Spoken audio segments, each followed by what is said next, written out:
Welcome to Sakshi life. ఉరుకుల పరుగుల జీవనం, నిరంతరం మోగే మొబైల్ ఫోన్లు, పని ఒత్తిడిలో సతమతమయ్యే వారికి ప్రకృతి ఒక అద్భుతమైన ఔషధంగా మారుతుంది. ప్రస్తుతం ప్రపంచవ్యాప్తంగా ఫారెస్ట్ షవరింగ్ అంటే అడవిలో స్నానం అనే కొత్త ట్రెండ్ కొనసాగుతుంది. దీనికోసం నీళ్లు అవసరం లేదు, సబ్బులు అక్కర్లేదు, కేవలం అడవిలోని స్వచ్ఛమైన గాలి, నిశ్శబ్దం ఉంటే చాలు. ప్రస్తుతం ఈ సరికొత్త ట్రెండ్ను జెన్సీతో పాటు 7-10 వయసు దాటున్న వారు సైతం ఫాలో అవుతున్నారు.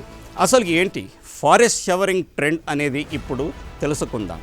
అడవిలోని చెట్ల మధ్య గడపడాన్ని ఫారెస్ట్ షవరింగ్గా పిలుస్తారు. సుమారు 3 గంటల పాటు బాహ్య ప్రపంచంలో సంబంధం లేకుండా స్మార్ట్ ఫోన్లు స్విచ్ ఆఫ్ చేసి ప్రకృతి ఒడిలో గడపడమే దీని ప్రధాన ఉద్దేశం. చెట్ల మధ్యలో నేలపై పడుకొని ఆకాశం వైపు చూస్తూ చెట్ల గాలిని పీల్చుకోవడం వల్ల మెదడుకు ఎంతో ప్రశాంతత లభిస్తుందని పరిశోధకులు చెబుతున్నారు.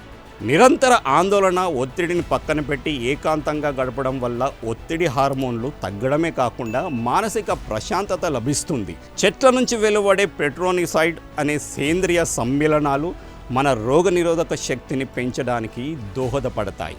అడవిలోని నిశ్శబ్దాన్ని ఆస్వాదించడం వల్ల ఏకాగ్రత పెరుగుతుంది.